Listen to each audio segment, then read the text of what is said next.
রাসূল বলেন, ও আমার উম্মতেরা, তোমরা গর্তের ভিতরে পেশাব করো না।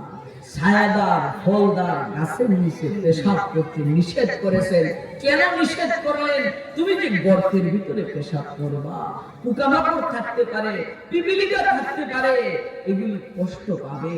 রহমতের নবী মানুষের জন্য যেমন রহমত, একটা পিপিলিকার জন্য আল্লাহ রহমত বানাই পাঠিয়েছেন। সুবহানাল্লাহ। এই জন্য পিপিলিকার রানী কয়, বল বুঝবে না, বেয়াদবি করবি না। সুলাইমান নবী ইচ্ছা করে তোদেরকে মারবে না। কেন মারা যাবে এটাও ভয় দেয়। ওই ছোট হওয়ার কারণে তাদের পায়ের নিচে পড়ে মারা যাবে। ওয়াহুম লা ইয়াশউরুন, তারা টের পাবে না। কি সুন্দর কথা! আমরা যে গাড়ি দৌড়াই, চলাফেরা করি, আমাদের গাড়ির চাকার নিচে পড়ে, পায়ের নিচে পড়ে পিপিলিকা পোকামাকড় মারা যায় কি যায় না? যায়। কিশোরগঞ্জ থেকে আসলাম গাড়ি চালায়, আল্লাহ জানে কত পোকামাকড় পিপিলিকা না জানি মরছে, আমার তো খবরই নেই। কথা বলেন ঠিক কিনা? এই জন্য পিপিলিকা রানী কয়, তোরা ছোট হওয়ার কারণে তাদের পায়ের নিচে পড়ে মারা যাবি। ওয়াহুম লা ইয়াশউরুন, তারা টের পাবে না। পিপিলিকার রানী তার জাতিকে নিয়ে ভাষণ দেয়। সুলাইমান নবী এখনো প্রায় 3 কিলোমিটার উপরে, ওই 3 কিলোমিটার উপর থেকে এই পিপিলিকার ভাষণ শুনতেও পায়, বুঝতেও পায়। ভাষণ শুনে কি করলেন শুনেন কোরআনুল কারীম থেকে, ফাতাবাসসামা দাহিকাম মিন কাওলিহা। পিপিলিকার ভাষণ শুনে তিনি একটা মুস্কি হাসি দিলেন। তাবাসসামা অর্থ হলো মুস্কি হাসি দেওয়া। আপনারা আমার নবী সবসময় মুস্কি হাসতেন, দাঁত বাহির করে খা খা করে এরকম হাসতেন না, মুস্কি হাসতেন। কারণ দুনিয়াটা এটা রং তামসা আর হাসির জায়গা নয়। এই দুনিয়াটা হলো শিক্ষা গ্রহণের জায়গা। আল্লাহ পাক আপনাকে আমাকে সতর্ক করার জন্য, শিক্ষা দেওয়ার জন্য কত ঘটনাই পৃথিবীর বুকে ঘটাইলেন। আজকেও তো একটা ঘটনা বইটা গেল। আল্লাহর শক্তি আল্লাহ পাক দেখায় দিলেন। মাত্র 26 সেকেন্ডের ভূমিকম্পে কত উঁচু উঁচু বিল্ডিং মাটির সাথে মিশে গেল। সারা বাংলাদেশের বিল্ডিং গুলি কাঁপতে শুরু করলো। তুমি কি বুঝো না ওই আল্লাহর কত শক্তি? যদি 1 মিনিট স্থায়ী হতো, তাহলে আমরা যারা এখানে বসে ওয়াজ শুনতেছি, হইতে পারত যে আমরা এই জগতে থাকতাম না, পরকালের বাসিন্দা হয়ে যেতাম। কথা বলেন ঠিক? এগুলো থেকে কেন শিক্ষা গ্রহণ করো না? কবি বড় সুন্দর বলেন, জাগাজি লাগানে দুনিয়া ইহি ইবরত কি জাহে তামাশা নিহি। কত হাসি দেওয়া, রং তামাশা করা, গান বাজনার মধ্যে সময় নষ্ট কইরা, পাপ আর গুনার মধ্যে সময় নষ্ট কইরা দুনিয়াতে জীবন যাপন করার জন্য আল্লাহ দুনিয়াতে পাঠায় নাই। আল্লাহ পাক বড় মহব্বত করে মানুষ বানাইছে। মানুষ বানাইয়া সমস্ত মাখলুককে মানুষের খেদমতে লাগাইয়া দিয়েছেন। কথা কোন ঠিক কিনা? সূর্য গ্রহ নক্ষত্র, আগুন পানি মাটি বাতাস সব মানুষের খেদমত করে। আর আল্লাহ মানুষের কাছে চায়, বান্দারে মাঝবার আইসা আমার ঘরে হাজিরা দিবে, আমার কুদরতি পায়ে সেজদা দিবে, কোনো টাকা পয়সা আমাকে দেওয়া লাগবে না। কথা বলেন ঠিক কিনা? আল্লাহকে কোনো টাকা পয়সা দেওয়া লাগে না। আল্লাহকে শুধু সেজদা করলে আল্লাহ খুশি হয়ে যায়। এই দুনিয়ার ইমানদার ভাই, সব আল্লাহ যে আপনার আমার খেদমতের জন্য বানাইছেন, এটা আমরা কোনোদিন চিন্তা করি না, বুঝি না। অথচ আল্লাহ পাক বলেন, একটু চিন্তা করো, তাফাক্কারু, একটু ফিকির করো। আপনাদের কাছে জিজ্ঞাসা করি, এই এলাকায় মুরগি ডিম পারেনি? হ্যাঁ, দিনে না রাত্রে? সময় খুব কম, তাড়াতাড়ি বলবে। দিনে প্রধান করতে আইসা বলে, তখনই তো আমার বয়স শেষ হয়ে যাবে। এই জন্য উত্তর তাড়াতাড়ি দিবেন। মুরগি ডিম দিনে পারে না রাত্রে? দিনে। দিনে। হাঁসে ডিম পারে না? পারে। দিনে না রাত্রে? হায় হায়, মুরগি ডিম পারে দিনে, রাত্রে পারে হাঁসে। কারণটা কি? দুইটা দুই সময় কেন? কেন দুইটা দুই সময় কেন? ডিম খাইয়া কোনদিন চিন্তা করে দেখলাম না। এ ভাই, আল্লাহ তাআলা হাঁসকে কুদরতিভাবে একটা হুকুম করে দিয়েছেন, তুই রাত্রি বেলায় ডিম পারবে। কারণ দিনের বেলায় হাঁস থাকে কই? পানিতে। ডুবায় পানিতে, নদীতে। ডিম পারলে ডিম যাইব কই? পানিতে। খাইতে সুবিধা না অসুবিধা? অসুবিধা। মালিক জানে তুই যদি দিনের বেলায় ডিম পারস, ডিম পানিতে চইলা যাবে, আমার বান্দার খেদমত হবে না। এই জন্য আমি আল্লাহ হুকুম করলাম, তুই রাত্রির বেলায় ডিম পারবি। আমার বান্দারা ডিম গুলি খাইয়া আমি মালিকের পায়ে, কুদরতি পায়ে সিজদা করবে। একটু আওয়াজ করে বলেন সুবহানাল্লাহ। সুবহানাল্লাহ। কোনদিন চিন্তা করে দেখি নাই হাঁসে ডিম রাখতে পারে কেন, আর মুরগি দিনের বেলায় ডিম পারে। কারণ মুরগি তো বাড়ির আশেপাশেই থাকে। আবার ডিম পাড়ার যখন সময় হয়, মুরগির পেটে ডিম পাড়ার ব্যথা শুরু হয়, দৌড়াদৌড়ি করে, মালিকের ঘর তালাশ করে, অন্য কোনো দিকে যায় না। মালিকের ঘর তালাশ করে, তারায়া দিলে আবার ঢুকে, বারবার তারায়া দেয়, আবার ঢুকে। দুইটা একটা ডিম দিয়া একবারে সুরের মতো চুপচাপ বেরিয়ে যায় না, আজান দিয়া যায়, কুকুরকু কুকুরকু দেখিবে না। এই মুরগি আওয়াজ করে কি জানায় জানি? ওই মুরগিটা আওয়াজ করে বোঝায় যায়, মালিক তুমি আমাকে খাবার দাও, তোমার ঘরে থাকতে দাও। ওরে মালিক, তোকে একটা ডিম দিয়ে আসছি, কেউ যেন নিতে না পারে। ওই ডিমটা হেফাজত করো আর খাও। আর যে আল্লাহ তোমাকে বানাইছে, ওই আল্লাহ পাকের কুদরতি পায়ের মধ্যে সেজদায় পড়ে যাও। সুবহানাল্লাহ। মানুষ বড় নিমক হারাম। আল্লাহর এত নিয়ামত খাইলো, কিন্তু দুইটা সিজদা পর্যন্ত দিতে পারে না।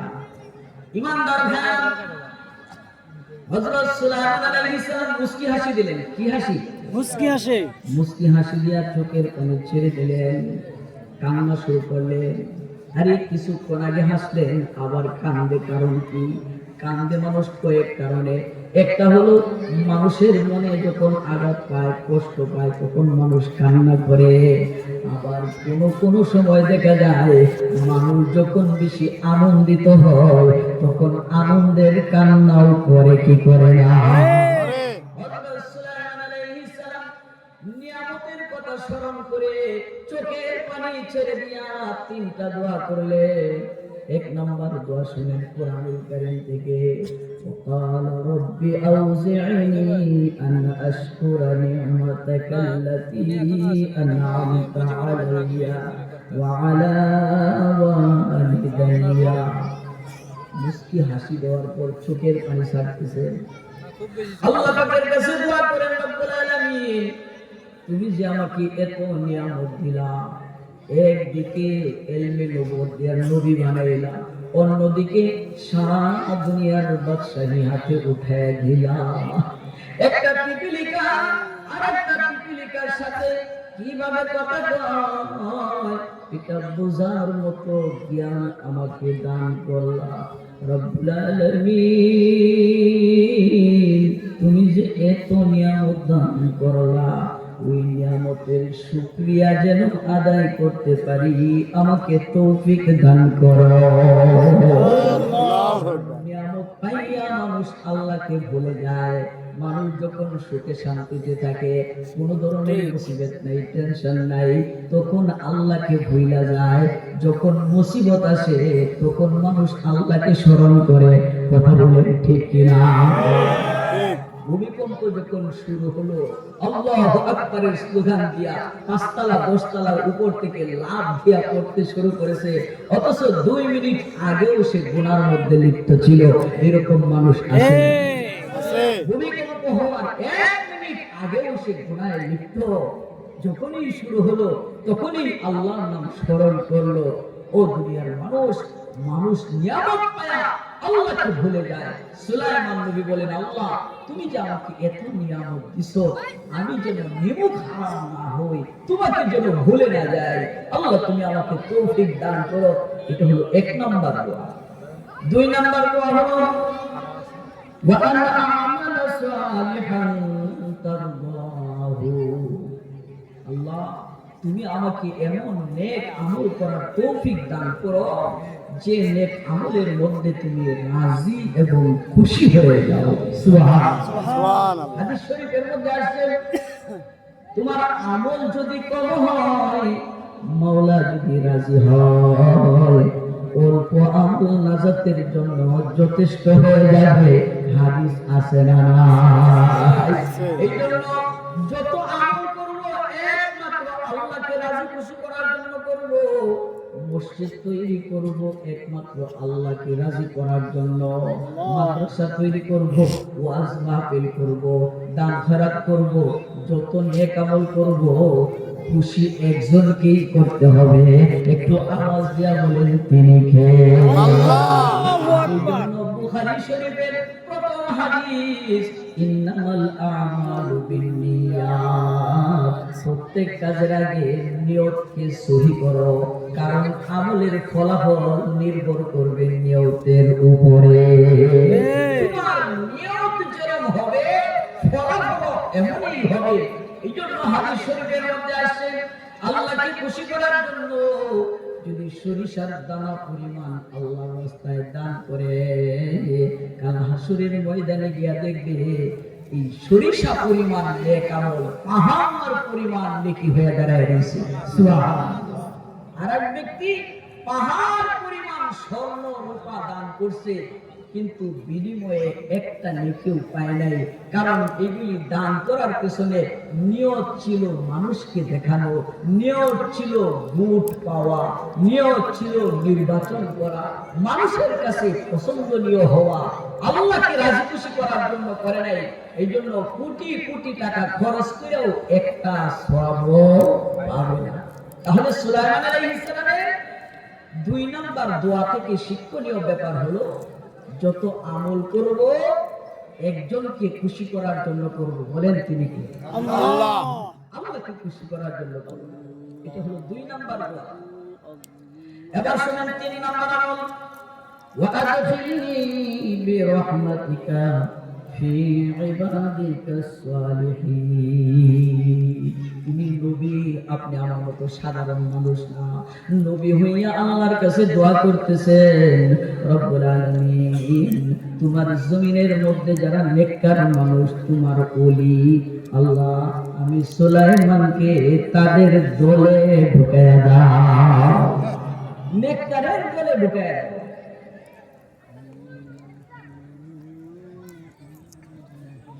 নেককারদেরকে বন্ধু বানাও, একজন ভালো মানুষকে বন্ধু বানাও।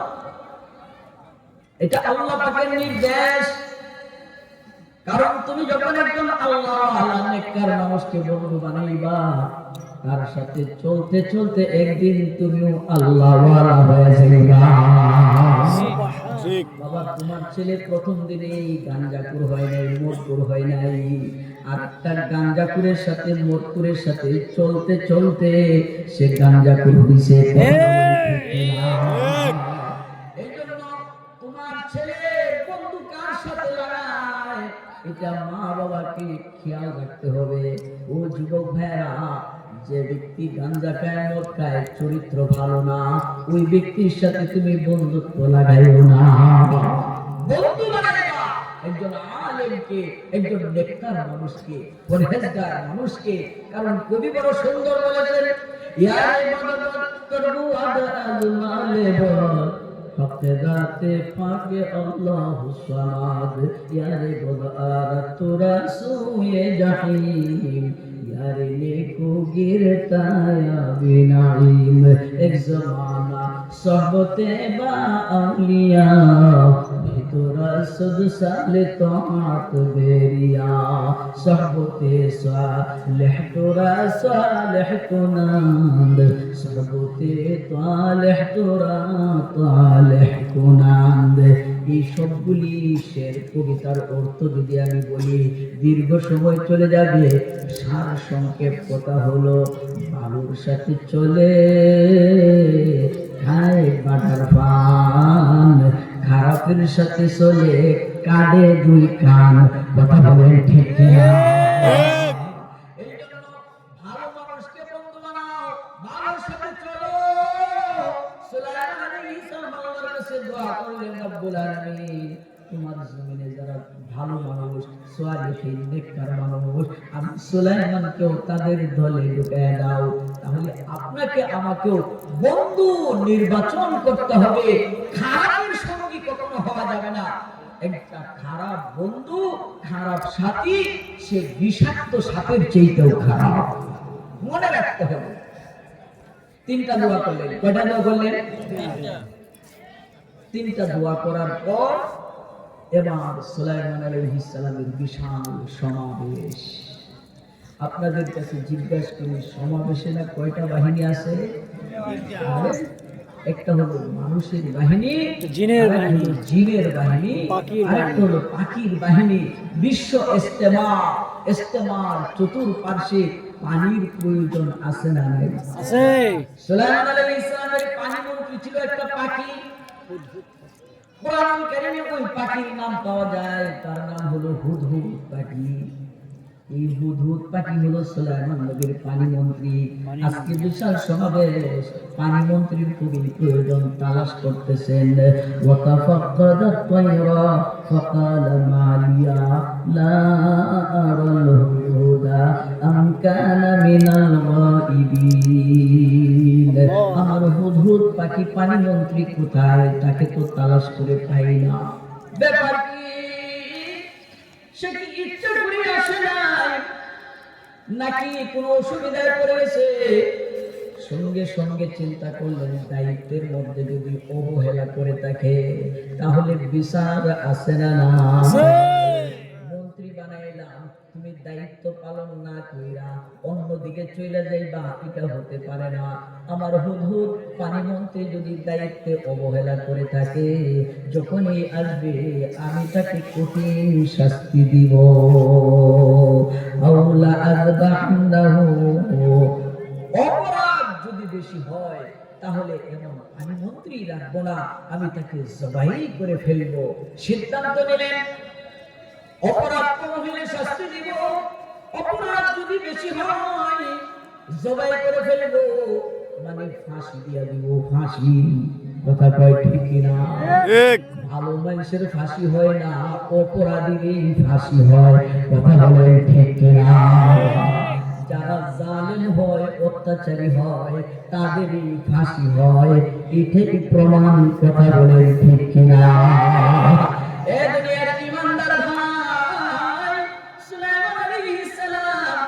সঙ্গে সঙ্গে সিদ্ধান্ত নিলেন, এটা তো দুনিয়া, সুবিধা অসুবিধা মিলাই তো দুনিয়া।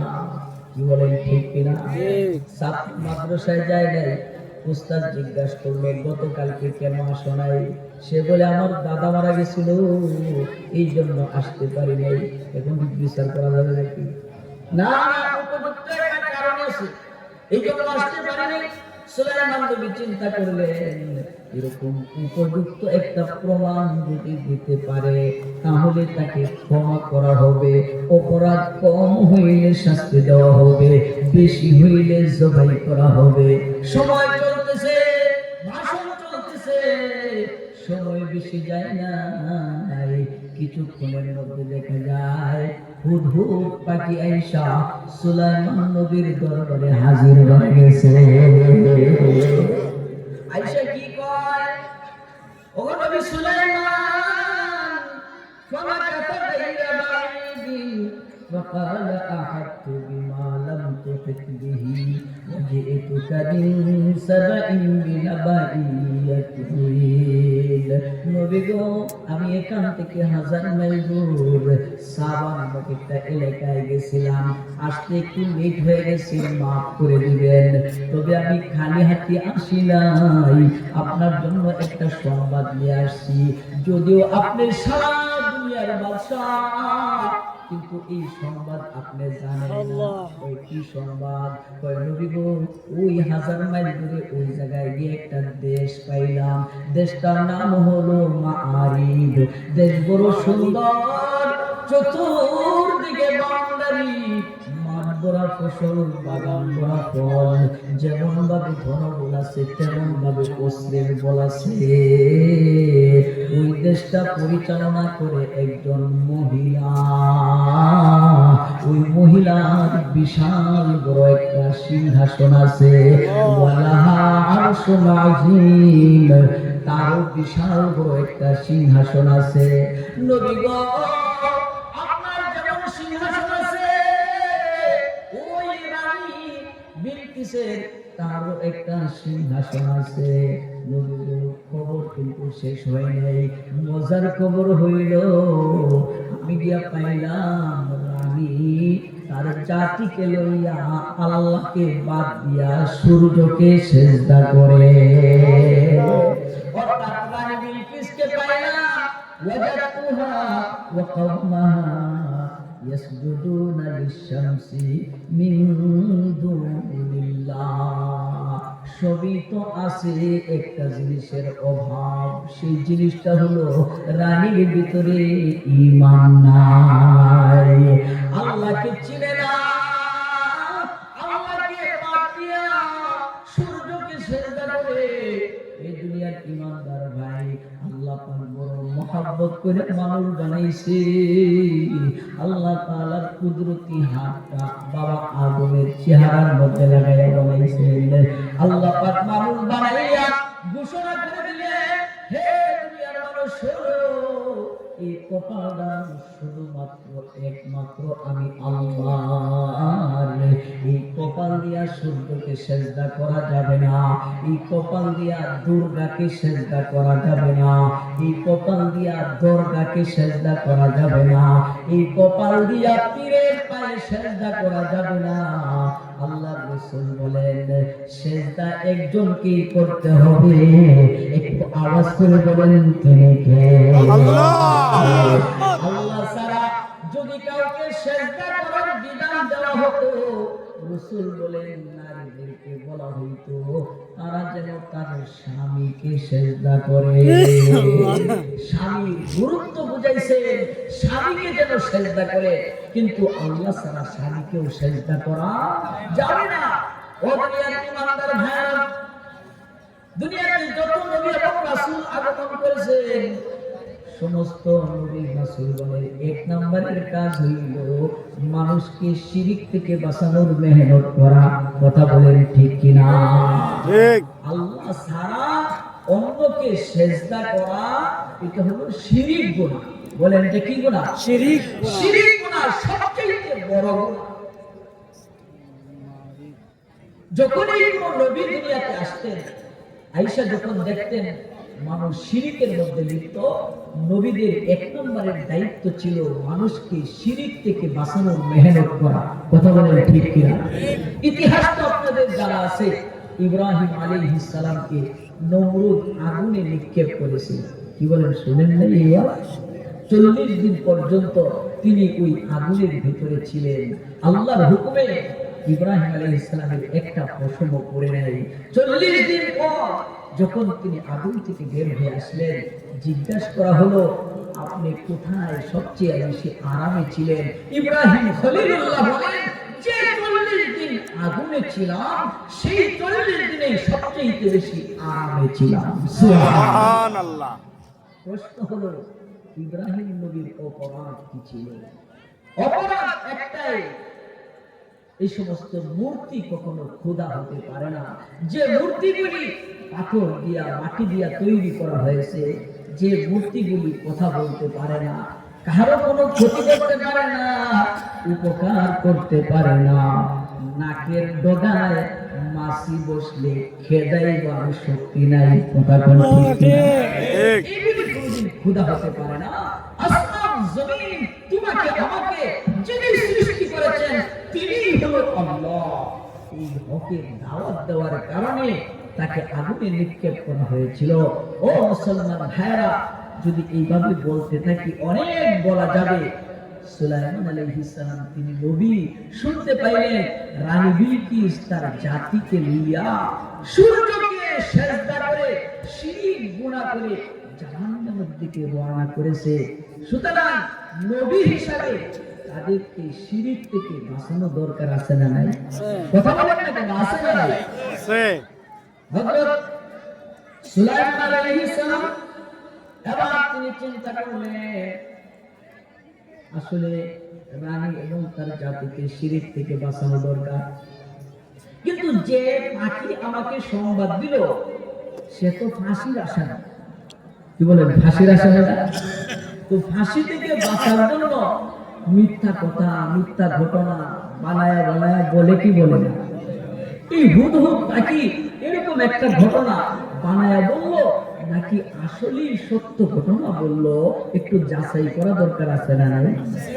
সূরা কোরআনুল কারীম থেকে ক্বালা সানানজুরু আসাদাকতা আম কুনতা মিনাল কাযিবিন।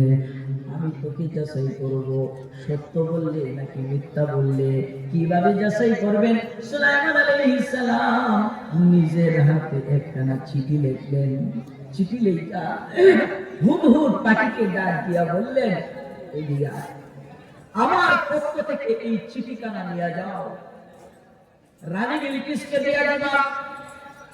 দেওয়ার পর তোমার দায়িত্ব হলো রানী বিলকিস চিঠি পড়া কি কি পরামর্শ করে, কি সিদ্ধান্ত নেয়, এই সংবাদটুকু তুমি আবার আমার কাছে ফেরত নিয়ে আসবা। একটু আওয়াজ করে বলুন সুবহানাল্লাহ। সুবহানাল্লাহ। হুদহুদ পাখি চিঠি লইয়া হাজার মাইল দূরে মহারিব দেশে পৌঁছে গেছে। রানী বিলকিস যে রুমের ভিতরে থাকতো, এই রুমের মধ্যে তিনটা ছিদ্র ছিল।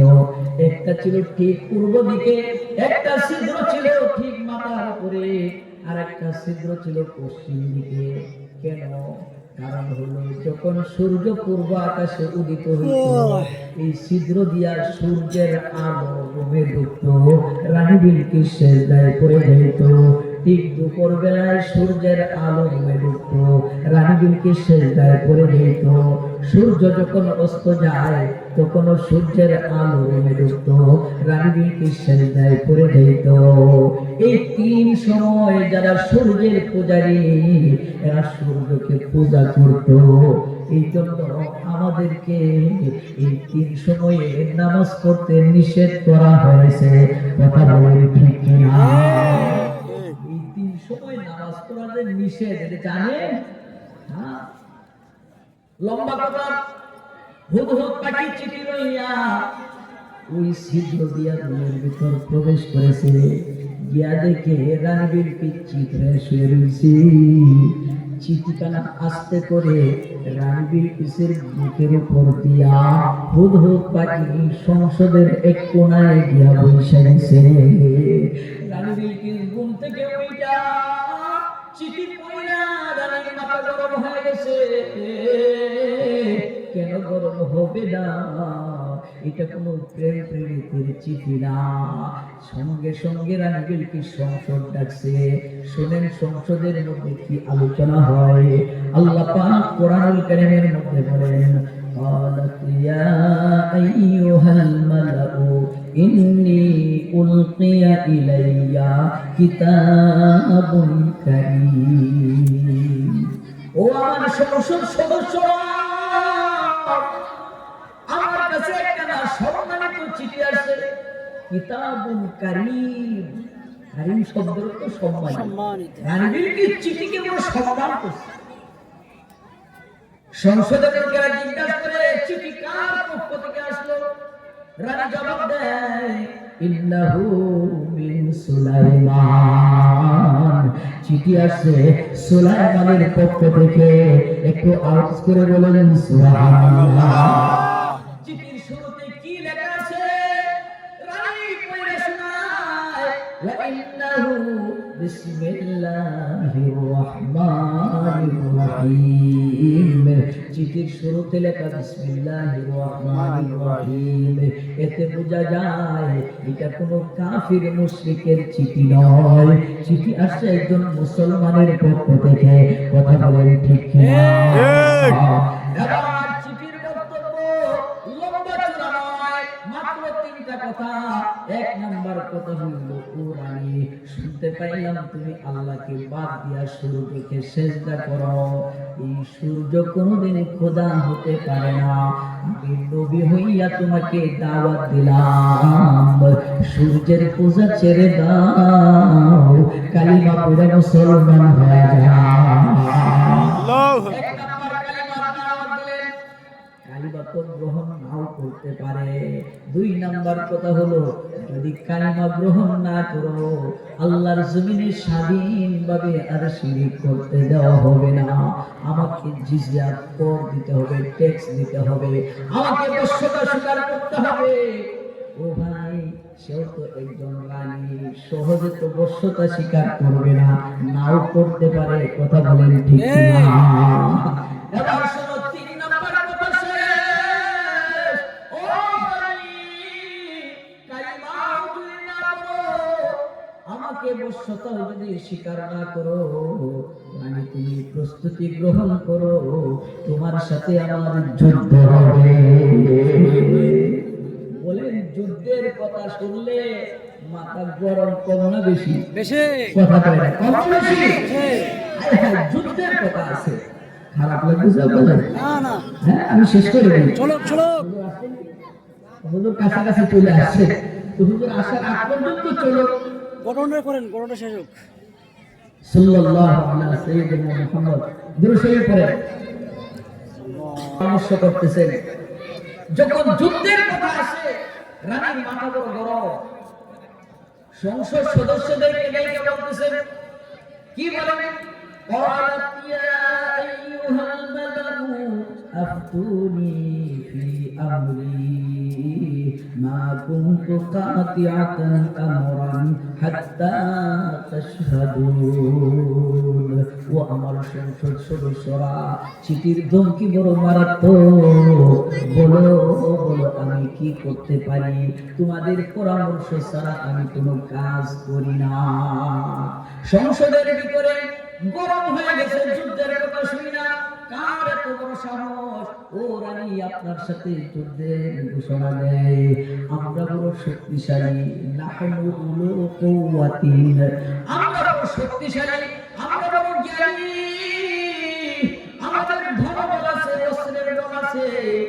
ও রানী, আপনি আমাদেরকে শুধু আদেশ করেন, আমরা এদেরকে ধ্বংস করে ফেলবো, এমন ক্ষমতা দেখাইবো, ভাষণের মধ্যে কইব ধক যখন ধরব পালাইবার রাস্তা পাইবা না। কথা কোন ঠিক কিনা? কি বলেন? ক্ষমতায় যারা থাকে এরকম অহংকারী ভাষণ দেয় না? রানী বিলকিসের সংসদে এরকম অহংকারী ভাষণ চলতেছে, কে আপনার সাথে যুদ্ধ করবে, এমন ধরা ধরবো, রাস্তা পাবে না, খেলা হবে, এরকম বক্তৃতা তারা দেওয়া শুরু করলো। রানী বড় বুদ্ধিমতী, রানী ডাক দিয়া কয়, অহংকার করা ভালো না, আগে লাফালাফি করো না, কারণ পৃথিবীর ইতিহাস আছে। পৃথিবীর ইতিহাস শোনায়া রানী বিলকিস ওয়াজ করে কি বলে শুনেন।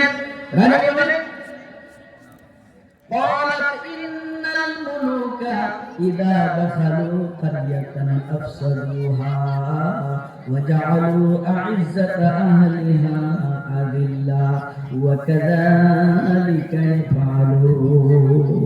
রানী বিলকিস বলে, ও সংসদ সদস্যরা, আজ যুদ্ধের হুকুম দেওয়া যায় না। পৃথিবীর ইতিহাস হলো শক্তিশালী কোন দেশ যখন দুর্বল দেশের উপর হুকুম করে হামলা করে, তখন দুর্বল দেশটাকে তছনছ করে ফেলে, দেশের বড় বড় বিল্ডিং গুলি মাটির সাথে মিশায়া দেয়। চিঠির ভিতরে যে ধমকি দিছে রে, যদি এমন ক্ষমতা হয়ে থাকে আমার এত সুন্দর দেশটা ধ্বংস হয়ে যেতে পারে কি পারে না? আগে যুদ্ধের হুকুম দেওয়া যায় না, আগে সুলাইমানকে একটু পরীক্ষা করা দরকার। তার সৈনিক কি পরিমাণ আছে, তার অস্ত্র কি পরিমাণ আছে, এমনকি দুনিয়ার লোক মানে ঘুষ খাওয়ানোর অভ্যাস আছে নাকি সেটাও জানা দরকার।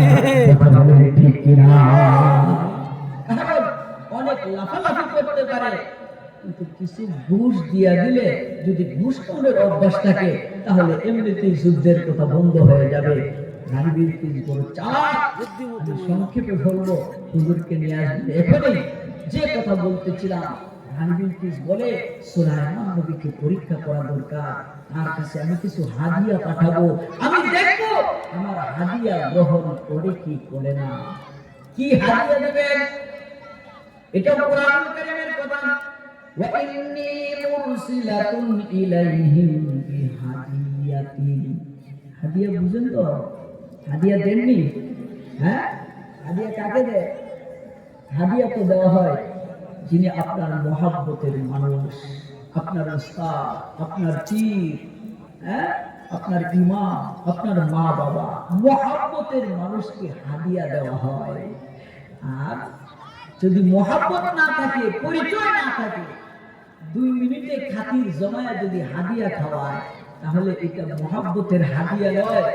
অনেক সময় দেখা যায় গাড়িতে বাসে আপনার সাথে বৈশা 1-1.5 মিনিটে আপনার সাথে খাতির জমাইছে, খাতির জমায়া কিছু খাওয়ায় দিছে, হাদিয়া এমন খাওয়া খাইছে বউ থেকে উঠা দেখে গাঠি নেই।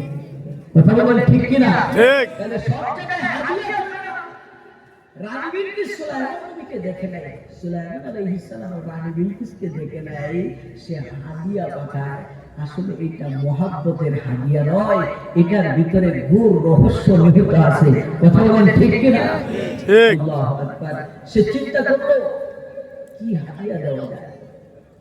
তাফসীরের কিতাবে আছে রানী বিলকিস স্বর্ণ দিয়া 2টা ইট বানাইছে। কি দিয়া? স্বর্ণ। স্বর্ণ দিয়ে ইট বানাইছে, ইট আর একটা লাঠি 1.5-2 হাত লম্বা। এই 3টা জিনিস 2জন রাষ্ট্রদূতের হাতে উঠায়া পাঠায় দিল, কই যাও এগুলি আমার পক্ষ থেকে সুলাইমানকে হাদিয়া দাও। আমি দেখবো স্বর্ণের ইট যদি সে গ্রহণ করে তাহলে বোঝা যাবে সে একজন দুনিয়াদার, লোভী মানুষ, ঘুষখোর মানুষ। আর যদি গ্রহণ না করে তাহলে চিন্তা ভাবনার ব্যাপার আছে। ইমানদার ভাইরা, স্বর্ণের 2টা ইট লইয়া রাষ্ট্রদূতেরা যখন রওনা করেছে, আপনাদের কাছে জিজ্ঞাসা করি, হুদহুদ পাখি না কই আছে? সংসদের কোণে আছে না নাই? এতক্ষণ যার পরামর্শ করলো, দেখছে কি দেখছে না? কারবার হয়ে গেছে। উড়াল দিয়া সুলাইমান নবীর দরবারে গিয়া কয়, ও নবী সুলাইমান, চিঠির উত্তর নিয়ে যান। চিঠির উত্তর হলো রানী বিলকিস এই পরামর্শ করেছে, সর্বশেষ সিদ্ধান্ত হলো স্বর্ণের ইট পাঠাইতেছে আমাকে পরীক্ষা করার জন্য। একটু আওয়াজ করে বলেন সুবহানাল্লাহ। হুজুর চলে আসছেন। যাই হোক, আজকে শুধু এতটুকু মনে রাখেন, স্বর্ণের ইট নিয়া রানী বিলকিসের রাষ্ট্রদূতেরা স্বর্ণের ইট নিয়ে রওনা করছে, সুলাইমান নবীর কাছে যাবে। এরপরে কি হবে বিস্তারিত হবে। ও দুনিয়ার ভাইরা, আল্লাহর কোরআন শুনলে ভালো লাগে কি লাগে না? কথা বলেন, লাগে কি লাগে না? লাগে। আল্লাহর কোরআন শুনলে শুধু ভালোই লাগে। এই কোরআনুল কারীম এমন এক মজার কিতাব। সূরা ফাতিহা যেদিন থেকে নামাজ পড়ি ওই দিন থেকে সূরা ফাতিহা পড়ি, আজ পর্যন্ত কোনোদিন খারাপ লাগে না, এখানে মজাই লাগে। কথা বলেন ঠিক কি না? দুনিয়ার মানুষকে মানুষ বানানোর জন্য আল্লাহ পাক এই কোরআনুল কারীম নাযিল করেছেন। এই কোরআনের সাথে যার সম্পর্ক হয়, যার ভালোবাসা হয়, আল্লাহ পাক তাকেও দামি বানায় দেয়। সুবহানাল্লাহ। আমার মতো একটা মানুষ, আমার কি দাম আছে? আজকে সারা বাংলাদেশ আল্লাহ তাআলা সফর করাইতেছেন, ঘন্টার ঘন্টা বয়ান। গতকালকে বয়ান ছিল টাঙ্গাইল মধুপুর, প্রায় 2.5 ঘন্টা বয়ান করেছি। আর যারা ছিলেন সবাই আরো দাবি করে, হুজুর আরো শুনতে চাই। কয়েক যুবক এসে মুসাফা করে বলে, হুজুর অর্ধেক রাস্তায় চলে গেছিলাম, ওইখান থেকে ফিরে আসছি বয়ান শোনার জন্য। আমি বললাম, ভাই এটা আমার কিছু না, এটা আল্লাহর কোরআন। কথা বলেন ঠিক কিনা? ঠিক। কোরআনের সাথে যার সম্পর্ক হয় আল্লাহ তাকে দামি বানায় দেয়। এই যে রেহালের মধ্যে আল্লাহর কোরআন রাখা হয়েছে, এই রেহালটাও দামি হয়ে গেছে। আপনার আমার সাথে যদি কোরআনের মহব্বত থাকে, আপনাকেও আল্লাহ তাআলা দামি বানায় দিবেন। মাশাআল্লাহ, আমি শুনতে পাইলাম এখানে একটা ছেলে মাদ্রাসা আর একটা মেয়ে মহিলা মাদ্রাসা, দুই মাদ্রাসার সমন্বয়ে আজকের এই মাহফিল। রহমতুল্লাহ সাহেব মাওলানা, আমরা তো বিভিন্ন কাজের মধ্যে যুক্ত আছি, আমাদের উচিত হলো তাদেরকে একটু সহযোগিতা করা। কিভাবে সহযোগিতা করব?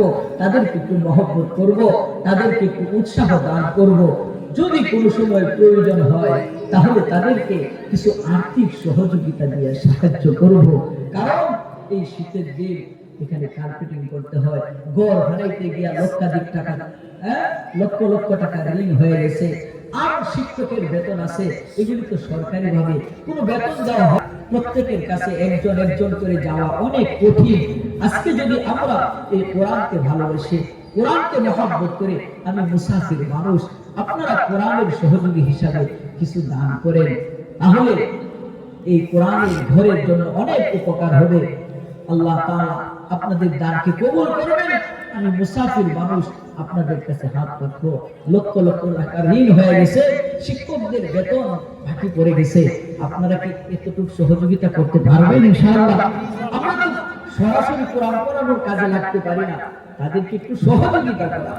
হাদিস শরীফের মধ্যে আছে যে হাফেজ তিন ধরনের হয়। এক নাম্বার, যে তার সিনার ভিতরে আল্লাহর কোরআনকে মুখস্থ করলো, সেও একজন হাফেজ। হাফেজ অর্থ সংরক্ষণকারী, কোরআনের হেফাজতকারী। দুই নাম্বার, যে ঘর বানায় দিল, সেও কোরআনের হেফাজত করলো।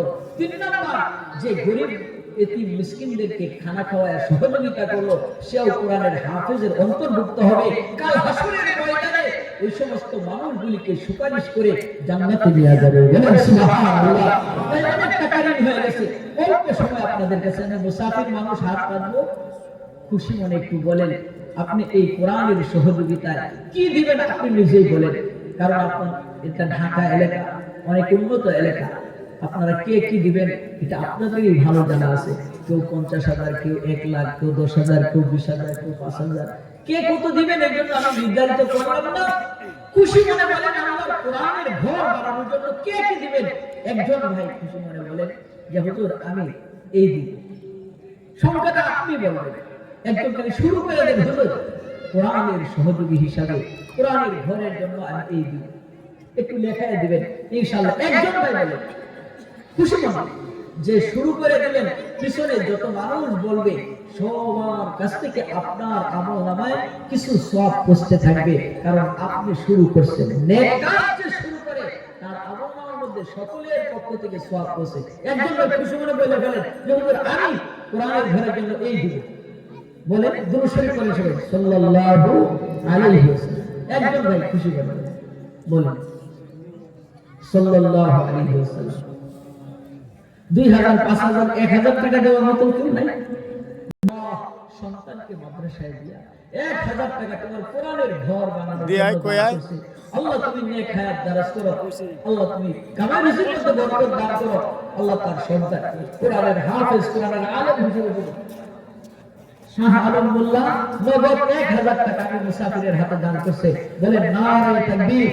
রব্বুল আলামিন জানি না মা বাবা জীবিত থাকলে নেক হায়াত দারাজ করে দাও, আর আত্মীয় স্বজনের মধ্যে যদি তারা কেউ বিদায় হয়ে থাকে তাদের কবরগুলি জান্নাতের বাগান বানায় দাও।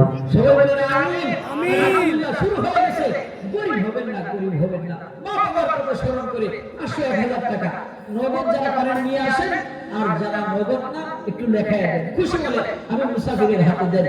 এই ছোট হাত দিয়া অনেক মাদ্রাসা তৈরি করেছি, অনেক মসজিদ তৈরি হয়েছে। আমি পরের বছর মাহফিলে গিয়ে জিজ্ঞাসা করলাম, ভাই আপনি যে 10,000 টাকা দান করছিলেন আপনার কি অবস্থা, আপনি কি গরিব হয়ে গেছেন? কয় হুজুর না, আপনার হাতে যেদিন থেকে 10,000 টাকা দিছি এই দিন থেকেই আমার বরকত শুরু হয়েছে। সুবহানাল্লাহ। আপনি বিশ্বাস করেন আমি মুসাফির মানুষ আপনার জন্য দোয়া করব। খুশি মনে আপনি যা বানান, আপনি 500 1000 সবাই মিলে যদি কোরআনের ভোটটা বানানোর চেষ্টা করি, ইনশাআল্লাহ কোরআনের ভোট। আমিন। জহিরুল ভাই 200 দিবেন, আর 1000 শুক্রবার দিন দিবেন।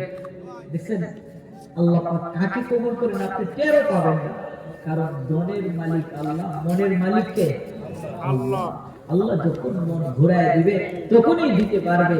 মনকে একটু বোঝার করে, মন আজকে যদি মারা যায় এই বিল্ডিং তো পরেই থাকবে, কোটি কোটি টাকা পরে থাকবে, কেউ আমার সাথী হবে না।